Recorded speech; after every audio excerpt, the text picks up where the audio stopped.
Alors, on part de la égalisation que je vous ai montré il y a quelques minutes. Donc, 1 plus i divisé x divisé p sub 2. On avait dit que c'est égal à 1 plus r x divisé p sub 1. Donc là, on pourrait éliminer les x. Et les choses qu'on obtient ici, basiquement, c'est que 1 plus i, c'est égal à 1 plus de taux d'intérêt réel, p sub 2 divisé p sub 1.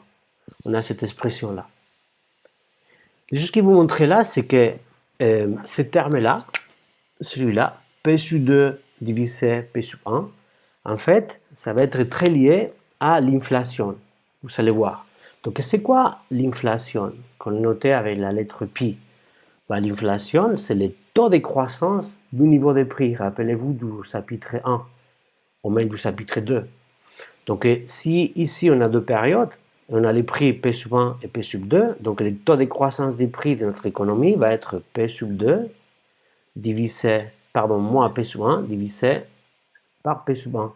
C'est le taux de croissance du niveau des prix. Alors, c'est l'inflation. Là,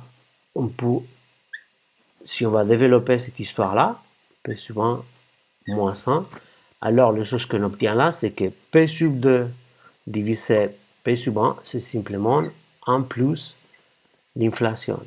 Donc, ce qu'on va faire là, on va remplacer cette expression-là et on va le mettre là. Donc, je vais effacer ça, je vais mettre à la place de ça 1 plus pi. Donc, on va mettre ici 1 plus pi, 1 plus pi, voilà. Et on a cette expression-là. Donc, les choses qu'on va faire maintenant, c'est on va développer ce terme-là. Donc, ce terme-là, c'est égal à quoi? Vous multipliez. Donc, vous savez 1 plus le taux d'intérêt réel.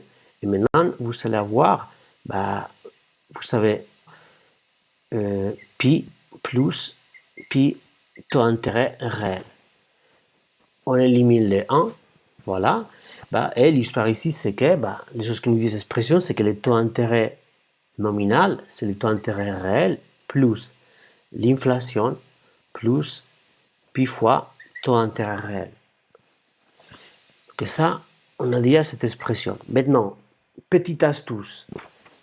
Si l'inflation et les taux d'intérêt, ils sont petits, normalement, ça c'est le cas. Les taux d'intérêt, c'est quelque chose entre 0 et 1, donc c'est petit. Et l'inflation, sauf dans des cas un peu extraordinaires, des cas de hyperinflation, mais ce n'est pas le cas dans des pays modernes, comme par exemple la France, les États-Unis, des pays en Europe, etc. Donc là, ça c'est entre 0 et 1. Donc comme ces deux éléments-là, c'est des chiffres entre 0 et 1 et petit normalement, donc dans ces cas-là, on peut dire que cette histoire-là, c'est plus ou moins égal à 0, c'est petit.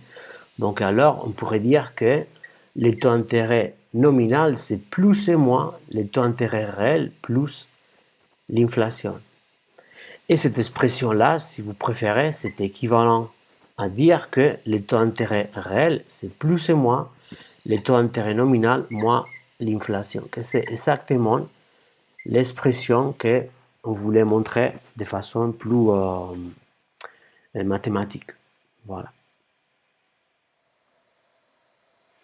Alors, vous connaissez maintenant d'où ce qui provient cette expression, que le taux d'intérêt réel, basiquement, c'est le taux d'intérêt nominal corrigé par l'inflation. Donc maintenant, on va essayer de lier ça à l'idée que je vous expliquais avant, de que l'investissement, ça dépend du taux d'intérêt. Donc on avait dit l'investissement, ça dépend du taux d'intérêt. Mais on sait qu'on a un seul type de taux d'intérêt, mais on a le taux d'intérêt réel et le taux d'intérêt nominal. Donc l'histoire c'est, est-ce que l'investissement, ça dépend du taux d'intérêt réel ou bien du taux d'intérêt nominal? Bon, ce que je vous montrer maintenant, c'est qu'en fait, l'investissement dépend du taux d'intérêt réel. Pourquoi l'investissement dépend du taux d'intérêt réel? Parce qu'en fait, si vous vous rappelez, le taux d'intérêt, il nous montre les coûts des fonds prêtables que vous allez demander si vous voulez faire un projet d'investissement. Mais dans la réalité, quand vous regardez les coûts des fonds prêtables, les choses qui vous intéressent, ce n'est pas les coûts en termes monétaires. Ce qui vous intéresse, c'est les coûts en termes réels, en termes des biens. Et pareil, quand quelqu'un va vous prêter de l'argent, ces personnes qui vont vous prêter de l'argent, les choses qui l'intéressent, c'est pas simplement l'argent qu'ils vont faire en termes nominal. Les choses qui l'intéressent, c'est combien ils vont gagner en termes de biens. Les choses qui nous intéressent à tout le monde, c'est les termes des biens, pas avoir la monnaie simplement. Donc, ce qu'on peut dire, c'est qu'effectivement, l'investissement, ça va être une fonction du taux d'intérêt, mais du taux d'intérêt réel. Et comme vous avez dit, l'investissement, c'était toujours une fonction décroissante du taux d'intérêt. Donc, effectivement, voilà, c'est une fonction, la pente, I' de R, vous voyez, c'est négatif. Ça veut dire que si le taux d'intérêt augmente, l'investissement va diminuer. Rappelez-vous, l'idée, c'était très simple. Si les taux d'intérêt augmentent, les prix des fonds prêtables, parce que basculer le taux d'intérêt, nous dit simplement les prix des fonds prêtables, les prix des fonds qu'on a besoin pour faire notre projet d'investissement, ces fonds prêtables vont devenir plus chers, alors il va y avoir plus de monde qu'ils vont décider de ne pas faire un projet d'investissement, donc l'investissement en agrégé va diminuer. Vous voyez, donc il faut voir simplement le taux d'intérêt réel, c'est simplement les prix en termes de biens des fonds prêtables. D'accord? Donc ça c'est la raison pour laquelle vous savez ça. Et de la même façon qu'on avait dit dans le cas de la consommation que on pourrait donner un exemple d'une fonction de consommation. Je vais vous donner maintenant un exemple d'une fonction d'investissement qui va vérifier évidemment cette hypothèse que c'est une partie de notre modèle. Donc ici vous avez un typique exemple d'une fonction d'investissement. Alors, je vais vous expliquer ici au tableau l'exemple que vous savez dans les diapos des fonctions d'investissement. Donc, l'exemple que je vous ai mis dans les diapos, c'est fonction d'investissement, c'est une fonction de taux d'intérêt réel. Et l'exemple que vous allez trouver dans les diapos, c'est basiquement une fonction de ce type-là. Imaginez-vous qu'on a quelque chose de cette forme-là avec, on va faire l'hypothèse de que E et I0 sont des constantes positives. Donc, qu'est-ce que ça veut dire, cette fonction-là?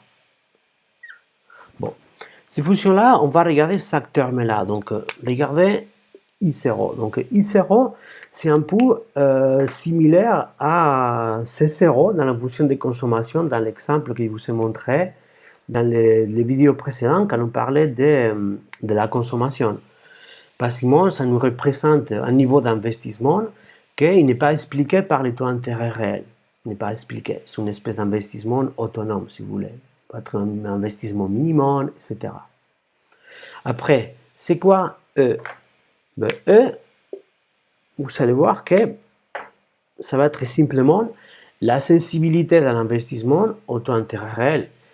Rappelez-vous, on avait dit que une des propriétés qu'on avait demandé à ce type de fonction d'investissement, c'est que c'est une fonction décroissante du taux d'intérêt réel. Donc, I' doit être négatif. On va voir si cette propriété-là, elle va être vérifiée par cette fonction d'investissement.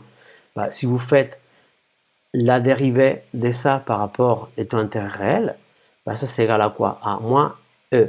Comme j'avais dit que E, c'est une constante positive, ça c'est négatif, donc effectivement, la propriété, elle est vérifiée. Donc ça c'est une typique fonction d'investissement qui vérifie cette hypothèse qu'on avait considérée dans notre petit modèle. Donc cette fonction-là, évidemment, on pourrait la représenter comme on avait fait avec la fonction de consommation. Donc on va faire ça maintenant, comme vous savez faire, si vous voulez, on a ça vous savez ça aussi dans les diapos. Donc on va représenter l'investissement, que c'est une fonction du taux d'intérêt réel. Et vous savez ici les taux d'intérêt réels. Cette fonction-là, comme dans l'exemple de la consommation, c'est une droite. Donc quand le taux d'intérêt réel est 0, vous avez un niveau d'investissement I0. Et après, la différence, c'est que la pente de cette droite-là, elle est négative. Vous voyez, c'est la pente. Elle est négative parce que E positif. Donc, voilà, il va faire comme ça. Donc, c'est une fonction décroissante, comme on avait dit, du taux d'intérêt réel.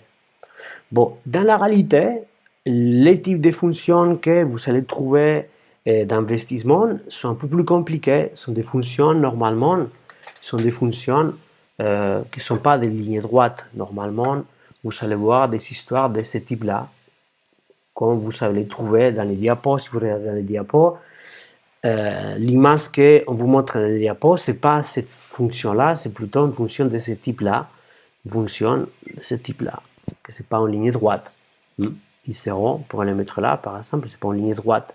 Mais comme c'est une fonction décroissante du taux d'intérêt réel. Donc, si vous voulez, cette fonction-là, c'est une espèce d'approximation des fonctions simples, plus simplifiées de cette fonction-là en forme de courbe. Mais c'est la même idée. Après, une petite observation, c'est que si vous regardez les diapos, dans les diapos, en fait, les choses qu'on représente dans l'axe vertical, c'est pas l'investissement, c'est tout intérêt. En fait, les économistes, plein de fois, on adore à la place des les économistes. Vous vous rappelez peut-être Thomas Brodati vous a expliqué, mais les économistes en général, on aime bien représenter en vertical les niveaux de prix. Dans notre cas, je vous avais dit, les taux d'intérêt, c'est simplement les prix des fonds prêtables. Donc, on préfère mettre ici les prix, le taux d'intérêt réel, et l'investissement. Mais vous allez avoir un comportement similaire à celui-là. Si vous voulez, ici, je l'ai mis I0, donc dans ce cas-là, ce serait là I0. Vous voyez? Donc là, c'est simplement vous renversez les axes et vous allez voir combien de graphiques que vous allez trouver dans les diapos.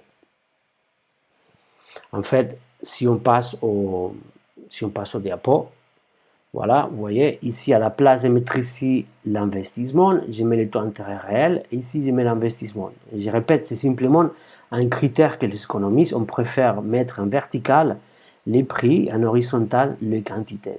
Voilà, c'est l'unique critère.